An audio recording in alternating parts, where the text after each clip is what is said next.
We're continuing on in this, and even in my prayer, I just referencing kind of what we're going to be talking about today and how we are praying and hoping that God's word would change us, because this idea of security and safety is something that we all deal with. We all are engaged in the process of trying to be safe, trying to find security, and the things that we do to stay protected, to stay safe, we work hard. We work hard to seek it out. And I thought maybe it would be a helpful just tool for us, if you're someone who takes notes, to just jot this down. If you have a device or whatever it is that you might be taking notes on, or if you don't want to do any of that, just mentally think about this question or the answer to the question I'm about to ask you. What do you most look to for security? And I want you to be honest. I want you to think about, where's the first thing that your mind goes when I say, okay, you find security in this. There's this place that you would tend to run to for security. I want you to write that down. I want you to think about it. And I really want you to be honest, because I know many of us know the right and good things to say and say, my only hope is in the Lord and I only run to Him. And, you're lying. It's not true. We all have places that we want to go to help us feel safe, to help us feel secure. Did you get it? Did you write it down? Are you thinking about it? Because this is important. We all go somewhere for security and safety, right? Many of us, maybe not in here, but in the world in general, we have sometimes strange superstitions that help us stay secure, help us stay safe. Some people will go to great measures to protect themselves from the evil forces that surround us, right? Have you ever heard of the evil eye? This is legit. People really fear the evil eye, and there's hand symbols that you can do to kind of put the curse on other people, and this is very popular in some cultures. And some people will actually take salt, bags of salt, and dump it all over the floor around a doorway, because that is the way to stop the evil eye from getting into your place of business or your house. There are bracelets you can wear, red bracelets. You can do counter symbols, like rock, paper, scissors kind of thing to help ward off the evil spirits. Some people will tie a red ribbon on a baby's crib or baby's bed if they want to protect their child. I've even heard go so far as to sew a red ribbon into a child's underwear, because why do you do that? Well, because the evil eye, it's coming, and this will help you ward off the evil eye. And I know that for some of you, you're like, this hits very close to home. For others, you're like, this sounds crazy, but come on, we do this, man. We engage in all kinds of weird things to somehow keep our lives in a place of safety, because we're looking for security. It doesn't have to be superstitions, right? We just will tend to look in the wrong places. We might look to the government. We might look to money, to finances. We might look to our jobs, what we do for a living, health, beauty, friendship, popularity, whatever it is. There are things that we will just run towards to bring security. And the problem is, none of it works. Right? They all fail. All of those things will fail us at one point or another, and we have to ask ourselves, well, why? Why do these things not deliver on what they promise? And it's because they make for very poor gods. Right? They promise great things. They promise us joy, safety, security, but they cannot deliver. And, I wrap joy up into this because I do think that joy is tightly connected to how we view security. We live our lives to create safety and security because we think that is going to create happiness and joy in our lives. But these wrong places can't deliver. They promise to meet a need at our deepest level, but the problem is that only God can meet that need. It can only meet those needs. I think back to an interview in 2005. Last week, there was a great football game on, and the Lord was faithful to the Dolphins fans to allow the Philadelphia Eagles to win over the mighty New England Patriots. And as I was thinking through this passage, it reminded me of an interview with Tom Brady over 10 years ago. And he's the quarterback of the New England Patriots. Best ever, okay? I'll just say that. Greatest ever. Team's unbelievable. Best ever. All of it. But back in 2005, he had already won 3 Super Bowls. He's a young man, and really the pinnacle of his career. And eventually they went on to win 2 more and go into, it didn't stop there. But this was just fascinating. This is what he said in an interview. I believe it was 60 Minutes, and he said, "There are times when I'm not the person I want to be. Why do I have 3 Super Bowl rings and still think there's something greater out there for me?" I mean, maybe a lot of people would say, "Hey, man, this is what it is. I've reached my goal, my dream, my life." Me, I think, God, there's got to be more than this. I mean, this can't be what it's all cracked up to be. I mean, I've done it. I'm 27, and what else is there for me? And the interviewer asks him a follow-up question. He says, "Well, what's the answer?" And Brady says, I wish I knew. I mean, he is not an anomaly, right? This is someone who has reached the pinnacle of his career in so many ways, and maybe his views have changed since then, but I think even it is a picture for us because we all can look at him and say, yeah, I can identify because I thought if I did this or if I got to this point in my life, then things would be different. I would be happier. I would feel that sense of security, that sense of significance. I would find the joy that I was looking for. And inevitably, when we get to that point, there is just, the scale just continues on and says, no, I just need to go a little further. Our foundation for joy, and this is the point of today, our foundation for significance, for safety, for security has to be built on stronger things. It has to. And so this passage helps us. It helps us. If I could just make this simple statement that our security must be rooted in the Lord. And I know that is a simple statement and probably a cliche statement, but I can't think of a simpler way to say it, and we'll talk and expand on that. But if we don't start here, if the foundations of our security do not begin here, then we are going to live a life continually searching for the magic bullet that will bring the safety that we're looking for, the security. So I'm going to keep it very simple. There's 3 verses here, 28, 29, and 30, 3 points. That our security is found in God's purpose, in God's power, in God's promise. Secure in purpose, secure in power, secure in promise.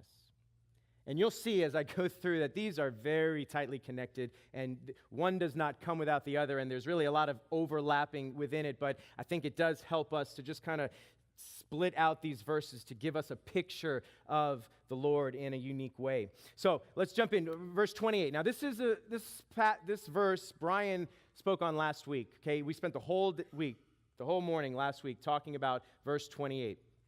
All right, we know that for those who love God, all things work together for good, for those who are called according to His purpose. And so I don't want to spend the whole time on this verse because we did look at it last week, but I feel like I cannot move on to 29 and 30 without touching on this again because they are so tightly connected. Right? I mean, the basic point here is that for those who love God, He is working all things out for good. I don't think we could say this enough or preach this enough because we are just prone to drift away from this truth. Right? God has a purpose for everything that happens to you. He uses all of it for His purpose and your good. His purpose and your good. See, Purpose without that good part could be scary, but when we talk about purpose and that he is a good God and he's working it out for your good, that is extremely helpful. And we have to understand that this is a big deal. This is a huge truth because this shows us that our security is not tied to a safe and comfortable life. Our security in life is not tied to the circumstances that surround our lives. And that's hard, right? That is hard for us to grasp because we would prefer it be that way. I would prefer if I could craft my life in such a way that allows me to control the security checkpoints that allow, whatever is out there to get to me and to my family. And that's not what God promises us. That's not how he does things. Safe and comfortable is not the Christian life. Uncomfortable things will come.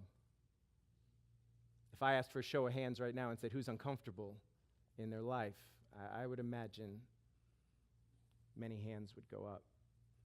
And you can define that word, uncomfortable, however way you would like, but we know difficulties will come. This text shows us that Christians are not immune to bad things happening, right? If we just drop down a little bit from our verses today, and if we were to continue reading down to verse 35, in chapter 8, look at what he says. This is the Apostle Paul writing, right? And he says, who's going to separate us from the love of Christ? And then he gives us the list, right? Shall tribulation or distress or persecution or famine or nakedness or danger or sword?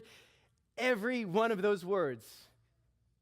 I don't want none of those words. I don't want any of those words into my life. I don't want tribulation. I don't want any of those things to happen in my life. But Paul's saying, look, these things may come in life, and the question is, are they going to unravel your life? The question for us is, what do we do when those things come? How do we process it when those things come to us?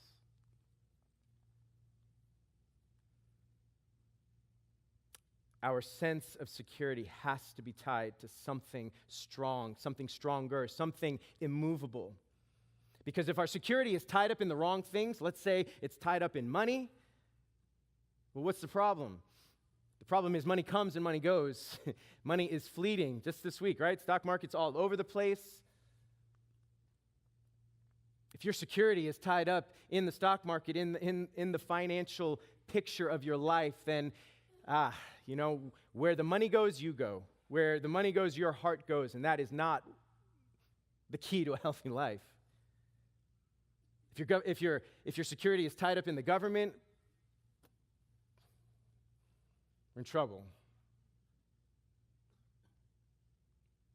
We could fill in the blank there with so many different things. Say, man, whatever you might have written down or thought of that you are tempted to go to for security, for safety, if it is not in what we're kind of talking about today, if it's something else, then you clearly can see how even the best things in life, if you're married, if your sense of security is all wrapped up in your spouse, as good as that spouse may be, he or she cannot fulfill that role the way that you need it to be fulfilled.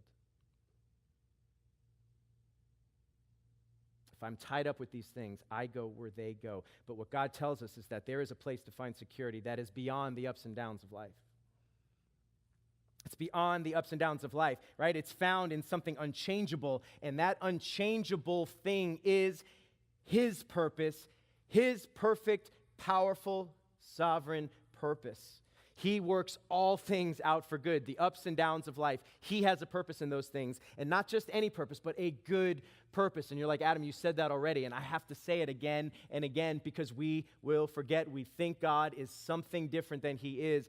He is good, and He's working good things through your life. And I know the temptation is, but Adam, listen, there are horrible things that are happening right now or that have happened, and I don't understand how God is going to use this particular tragedy in my life to bring about anything good. There is nothing good about what is happening. I don't understand. Why is God doing this? How is He going to do this? How is He going to turn it around? And I wish we could as your pastors, because we love you so much, just tell you, listen, this is why it's happening. And this is how God's going to do it. But I don't know. And this is why the Apostle Paul tells us in Romans 12, he says, we rejoice with those who rejoice, we weep with those who weep. There are times when we just cannot give answers for what is going on in life. But I do know this, and I want this to be something that's not just, oh, yeah, that's nice, but really to grab our hearts, because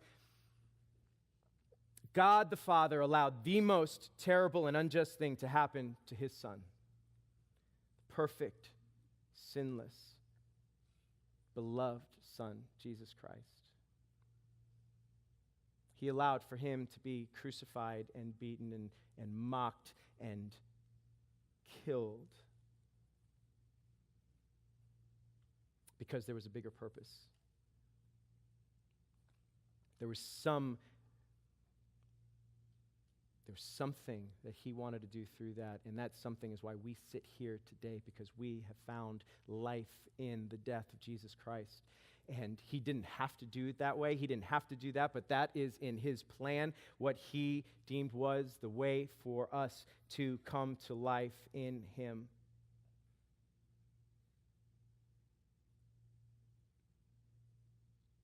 If he allowed that, should we be surprised that he allows difficulty in our lives? It's not because he doesn't love us. That can't be it, because he loved his Son. And we're told over and over again how much he loves us.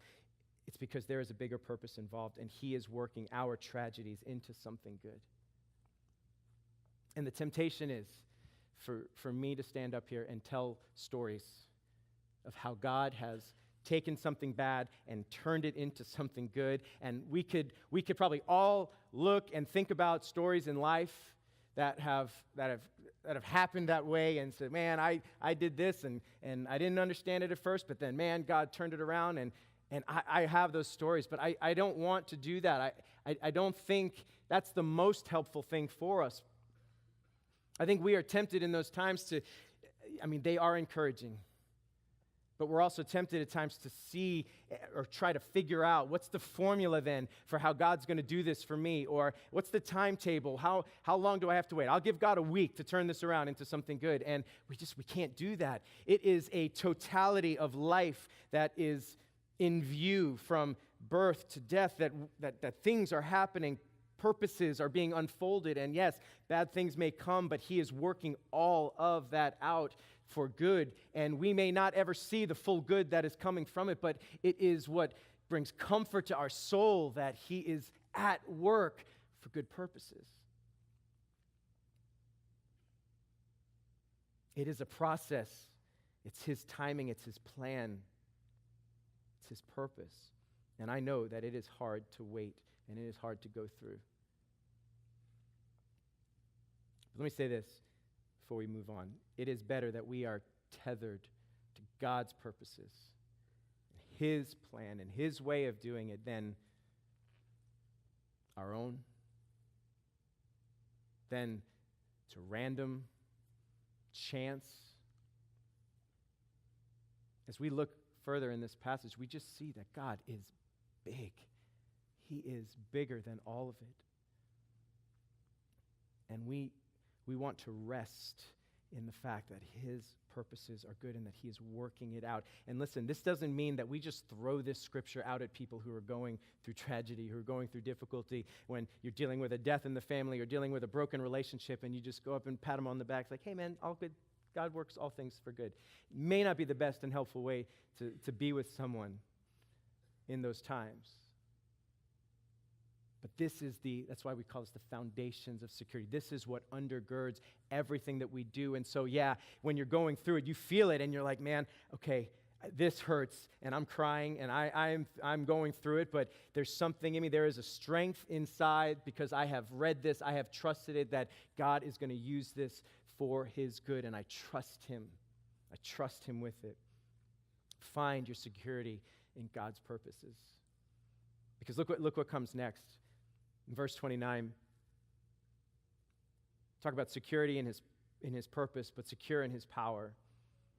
See, these two need to go together. It says, for those whom he foreknew, he also predestined to be conformed to the image of his Son in order that he might be the firstborn among many brothers. So we start to see this unfold, right? How the bigness of God unfold. It's Paul kind of pulling back the curtain and saying, listen, this is huge. He is big. It's one thing to say that God has a purpose and to trust him because of that, but how do we know that he can do it? How do we know that he can deliver? Purpose is tightly connected to power. Because he not only says that there's purpose in everything we go through, but he's also powerful enough to bring about the purpose that he has. Purpose without power will only go so far. My youngest son, he's sitting here in the front row, he's 5, and he does not lack confidence. And so he will just walk up to me sometimes, look me in my eye and say, hey, Dad, I'm just going to beat you up. And I have to accept the challenge, of course, and say, no. He's got a lot of purpose. He's got a lot of purpose in that statement, and he, in many ways, I think, truly believes in whatever way that is going to look like, whatever the end result is for him beating me up. He thinks, this is my purpose, I will accomplish this. He just doesn't have the power to back it up at all. And I make sure he understands that. Purpose without power will only get you so far, my son, okay? That is, I think it's just a small picture that, look, there's plenty of institutions out there, plenty of people, plenty of things that have lots of intentions. They have a will to do something. But if there is nothing that supports it, that is undergirding what you're trying to do, if there's no power behind it, it will not come to pass in the way that you think. Paul works hard to show us that God doesn't have that problem. When God says that he's working all things for your good, he is working all things for your good, and he's got the goods to deliver on that promise. And this is a major source of our security. God is powerful. And he's all powerful. Think of the most amazing, powerful thing that you can, and you haven't even scratched the surface about how much more powerful God is than that. The fancy word for it is omnipotent, right? Omnipotent, omnipotent. That's the big word that just means he is all powerful.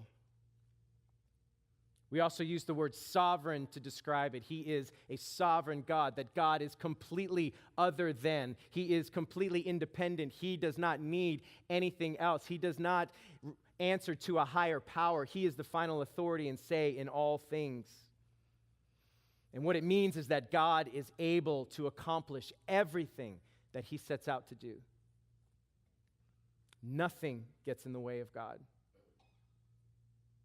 And this is seen all throughout Scripture. I would just pull out one passage that is one of my favorites. It's from Isaiah 46.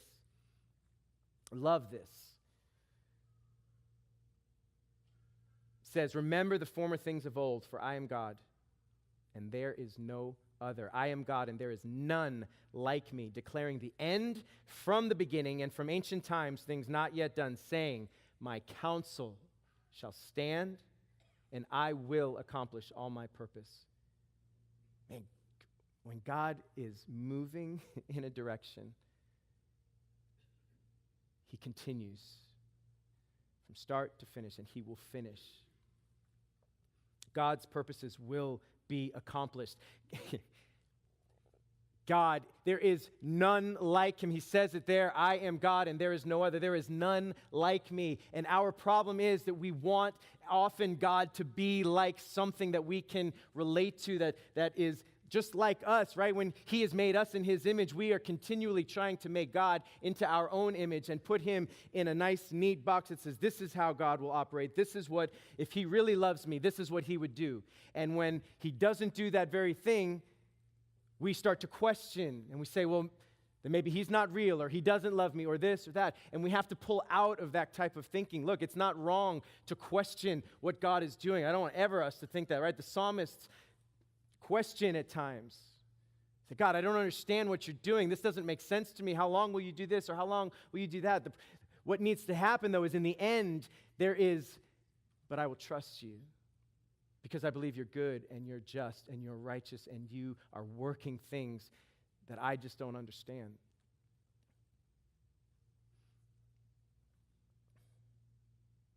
And we might say, okay, God's working all things for good. He's powerful. He's able to do it. So what's the purpose for my life? What is he trying to do? What are those good things? And I would say, look, I don't know everything that God has planned for your life, but here in our passage, Paul tells us one for sure purpose.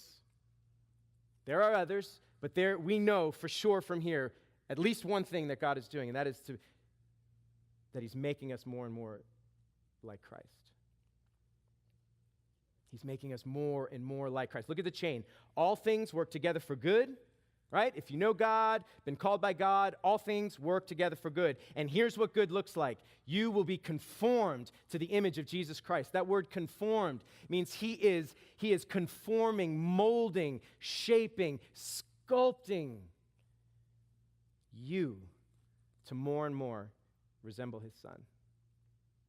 That's good news. It's good news to look like him, to think like him, to act like him, to be more like him. So this is the ultimate good that God is working out in your life.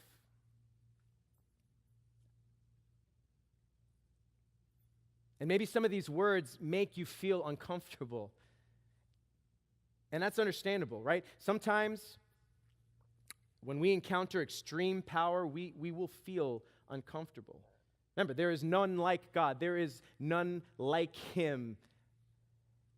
When we come in contact with that, we shouldn't just think it's always going to feel easy and comfortable. I was, it seems like a million years ago, I was on a ship for some summer duty I had to do when I was in military school, and I was on a Marine Corps scholarship, and I had duties that I had to do in summers and weekends and stuff. And so one summer I was on ship, and I was assigned to work in the electricians department where the electricians function. And so I got to know these guys, and they were really nice and fun. And so one day he's like, "Hey, Adam, you want to try something?" I'm like, "Sure." And he's like, "Okay, hold." Anytime someone wants you to hold a piece of electrical equipment, think twice. He's like, "All right, look, hold this." And so it was like basically a light bulb and a generator. And he did warn me a little bit, like, "Okay, this is going to be kind of neat. Like, we're going to light the light bulb through your body."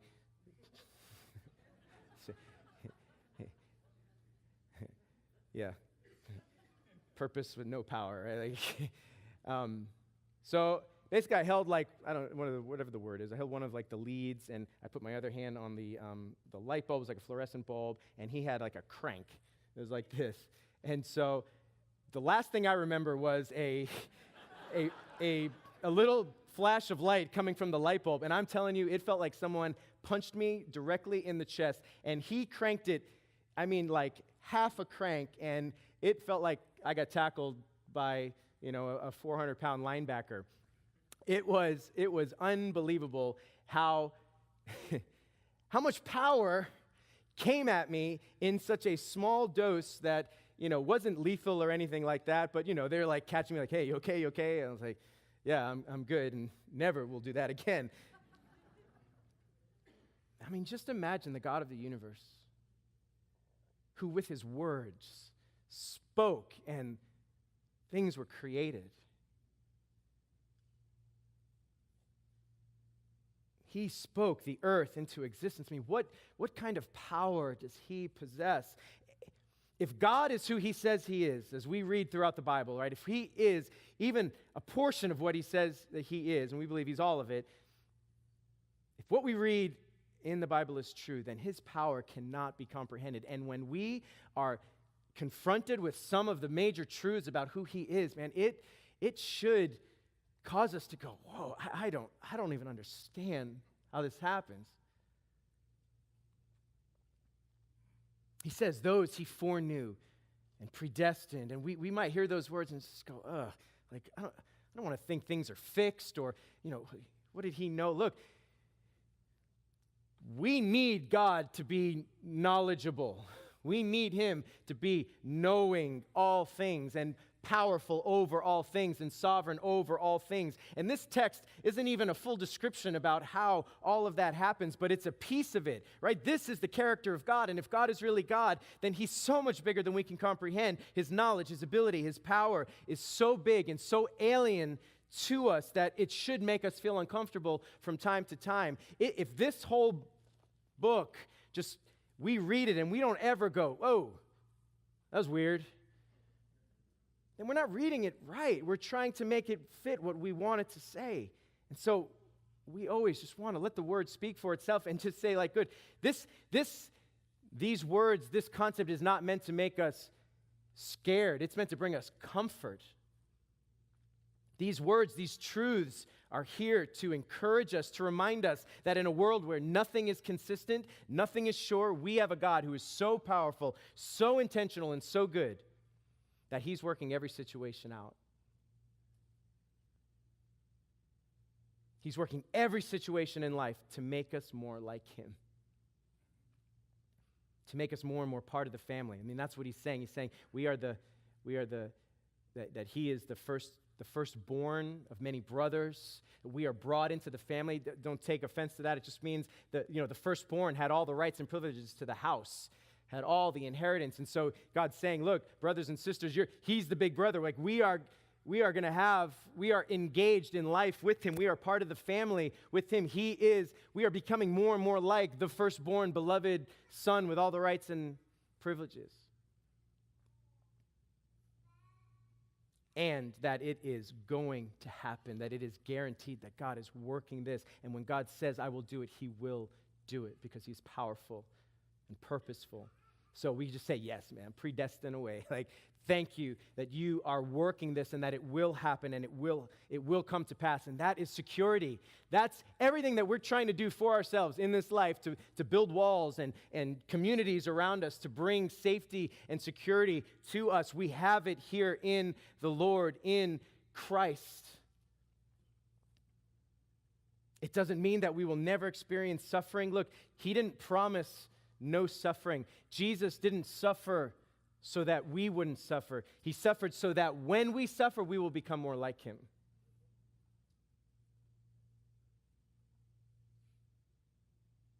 The gospel doesn't promise us better life circumstances. It promises us a better life.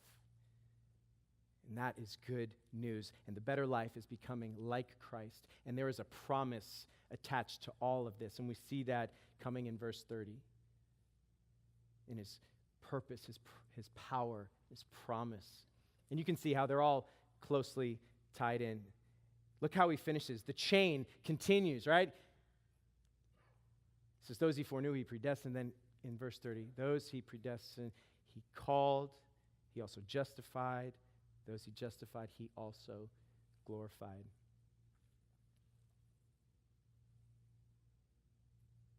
This is how he finishes for us.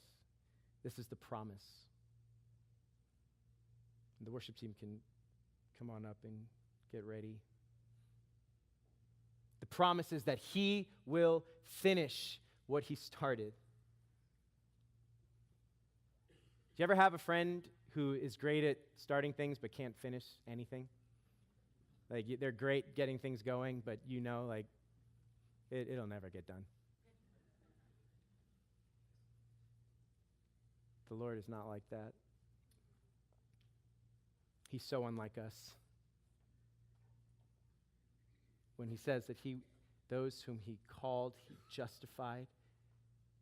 That word justified is so precious to us. That is God saving us. When he declares us justified, that we are, although sinners, he has made us right. He has declared us righteous. And then that next word, glorified, that's the promise. That when he begins the work in us, that he will finish it. This is security. He will finish what he started. I mean, we see it in Philippians 1:6, right? I am sure that he who began a good work in you, that he who began a good work in you will bring it to completion at the day of Jesus Christ. That day of Jesus Christ, we could just tie that right back into verse 30 here when he says, those whom he justified, he also glorified. He doesn't say he will glorify. He says it's done. Like he also glorified. It is completed. And although we don't live in the reality of that fully, in the full completion of that glorification is when this life ends. There is a promise of a life to come. There is a promise of a new life. God promises that all things will work out good in this life, but it will ultimately lead to a new life, a better life that's to come. And his purpose and power make sure that his promise is absolute. And this promise doesn't trivialize suffering. What it is, it's the only answer to suffering. It's the only answer to the troubles that we have in this life, that there is a loving, merciful, gracious God who is taking everything, all of us in this room, in this city, in this state, country, world. He is working all of those things out for good. Let that encourage your souls. Let that encourage your heart. God is working for you, for me, for those who he has poured his love out on.